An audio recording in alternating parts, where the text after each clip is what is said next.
社畜连续通宵2天半，狂干游戏，刚走出家门就猝死倒地，却转生成了异世界贵族家的小儿子，家里光漂亮女仆就有好几百个，拥有前世记忆的社畜简直乐不思蜀。而这天，他又意外发现自己还带着外挂，只需要盯着一个人看，脑海中就会出现这人的各种资质等级，比如这个名叫米雷的士兵，明明是个牛逼的 Archer， 却非要去当那幸运翼的 Lancer。亚尔斯就给他提了个建议，让他试试弓箭。米雷一开始还嫌弃这种武器太逊，结果听小少爷的试了一下，就真香了。明明是第一次射箭，却能百发百中，连中10环。周围的人纷纷惊叹，他应该去当工兵啊！米雷自己也立刻放下对弓箭的成见。当然 ，B 等级的射箭才能还不算什么，亚尔斯可是随便一逛街就能找到面板属性极佳、资质堪比诸葛亮的超强人才。儿子发现士兵才能的事情，很快传到了老父亲那里。这个老父亲虽然是农民出身，却有与生俱来的勇武才能。听到亚尔斯说是靠直觉发现的，父亲就让他好好磨练这个直觉，这样等他当上领主就可以任人唯贤，发掘一大批忠于自己的家臣。亚尔斯当然也知道这种事情，之后好好了解了一下这个世界，发现自己的前途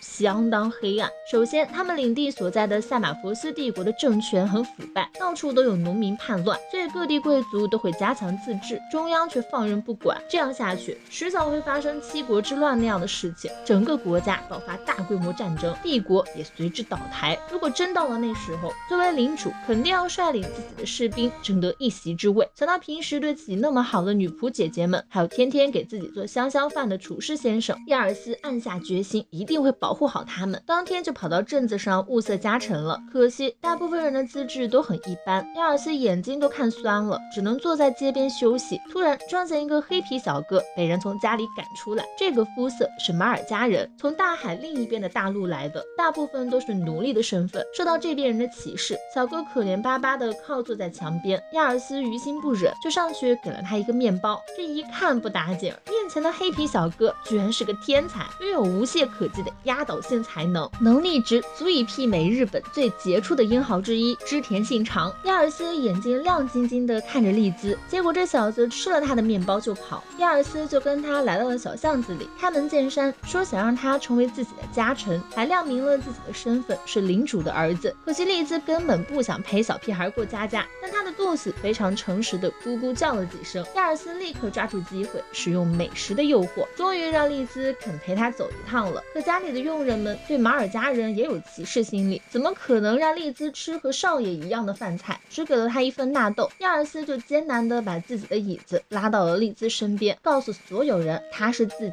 重要的客人，要吃和自己同样的饭菜。女仆赶紧去重新准备。小少爷对自己的善意也让利兹卸下了心防，他自称之前是佣兵团的，不过很多同伴在战争中死去，佣兵团也解散了。他漫无目的的漂泊到了这里，说什么也要留利兹做自己的家臣，还为他争取了一个机会。为什么招个家臣还得见家长？老父亲一看利兹这小黑皮，就眼皮一跳，自己如花似玉的小儿子怎么非要跟这个小黑皮在一起？他说什么也不同意。亚尔斯只好又搬出了自己的直觉，非说利兹拥有极为出色的才能，不信的话您可以测试一下呀。老父亲拗不过小儿子，便带利兹去了训练场和自己模拟作战，赢了就算过关。亚尔斯一听就慌了，利兹现在才14岁，怎么可能打得过自己经验丰富的父亲？哪怕父亲说会稍微放点水，他也担心的不行。但利兹同意了，也愿意当亚尔斯的家臣，只因为他对自己说了一句话：我需要你。试问哪个男人能经受住漂亮小正太如此热切的期盼？到达训练场后，老父亲先公布了规则，在沙漏漏光之前，只要利兹能击中他一下，就算他赢。说完后就直接冲上来劈砍，还好利兹躲得快，这也让他见识到了领主的实力。还没来得及多想，下一击就又来到身前，利兹完全失去了主动权，只能被迫勉强招架。一旁的士兵们却看得惊叹不已，平时就算领主对他们放水，他们也不可能砍到他，剑也会被立马打落。可那个马尔加人居然一步也不退让，而且领主大人看起来也是使出了全力。结果那位士兵话音刚落，利兹就被领主击倒在地，时间已经没剩多少。利兹脑海中回荡着亚尔斯的那句话，终于是开始全力进攻。电光火石之间，两人的刀重重相撞，领主宣布比赛结束，而他的头发也飘下了一缕。利兹刚刚居然真的砍中了他，领主也按照约定同意收利兹作为小兵，同时以对发掘了他才能的亚尔斯寄予厚望，说不定自己这个儿子能当皇帝呢。而从今天起，丽兹就是亚尔斯的贴身侍卫了。几个月的时间，让丽兹跟亚尔斯家的人都相处不错，还接受到了教育。目前是整个罗本特家里拥有最高智慧的人，甚至连原本歧视他的女仆姐姐们都开始恍然大悟。哎呀，仔细一看，这黑皮小哥长得还是很不错的嘛。可惜丽兹满心满眼只有自家小少爷，此时正在给亚尔斯上历史课。这个大陆原本有7个国家，后来被安塞尔王国统一，并且改名为塞马福斯帝国。然而200年后的现在，这个庞大帝国却已经是濒临毁灭。现任国王居然只是个8岁的孩子，自然也是个傀儡皇帝，实权都被沉迷派系斗争的家臣们掌握。目前各地都已频频发生叛乱，将来很可能还有一场大战等着这个国家的人。所以亚尔斯必须从现在就开始积蓄实力，招揽人才，为战争做准备。丽兹觉得大战的开始应该会是他们领地所在的米西安州，因为州长已经相当年迈，大概活不了几年就寿终正寝了。按理说应该让长子继承，可次子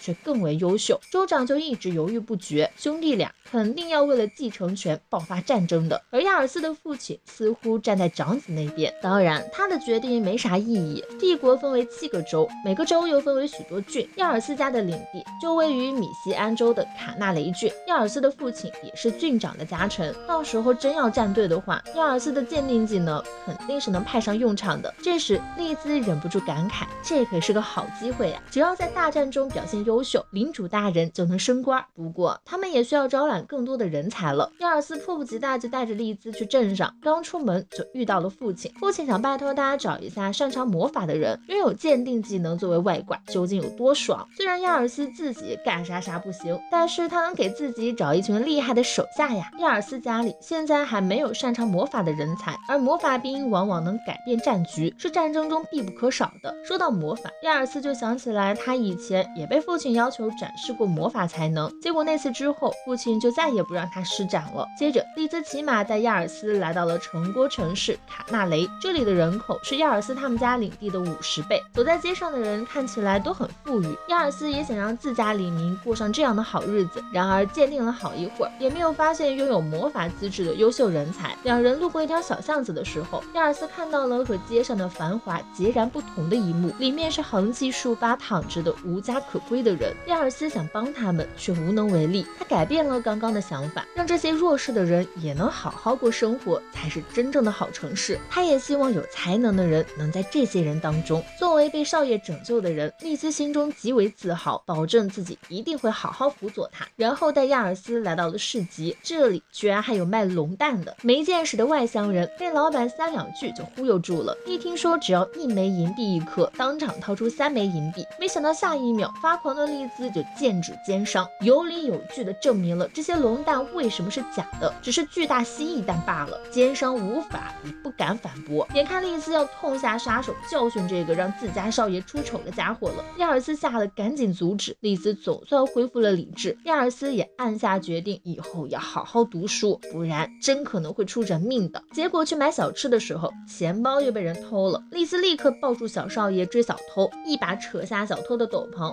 万万没想到居然是个女孩子。两人追着女孩来到了小巷子里，却目睹那个女孩被一群混混殴打。亚尔斯看不下去，出言阻止。这些小混混根本不是丽兹的对手，3两下就被解决了，狼狈的互相搀扶着离开。亚尔斯刚想关心一下少女的情况，定睛一看，这不就是他心心念念的魔法人才吗？魔法资质 S 级，而且领导力和武勇也高的不行，明明只是个11岁的少女。于是还没等把钱包回收回来，亚尔斯就迫不及待递出了橄榄枝，可少女却毫不犹豫地拒绝了，因为她歧视这些愚蠢伪善的贵族。凭什么他们天生就能天天过好日子？他们拼尽全力，却只能在小巷子里忍耐酷暑和严寒，连第2天的晚饭都没有着落。少女痛恨这些自以为是的贵族，当然都被抓包了，她也只能老老实实的交出钱包。而刚刚那些是奴隶商人的手下，这个少女是从奴隶商人那里逃出来的。为了躲避奴隶商人，本应逃得更远的他，却因为放心不下这些在小巷子里生活的孤儿，只能继续留在这里过着担惊受怕的日子。亚尔斯心疼少女的遭遇，把丽兹刚刚要回来的钱包又给了少女，少女也是毫不客气收下，带着孩子们扬长而去。万万没想到，当天晚上机会就来了，一群孩子匆匆在街上跑着，被亚尔斯撞见，赶紧向他求救。夏洛特姐姐被抓走了。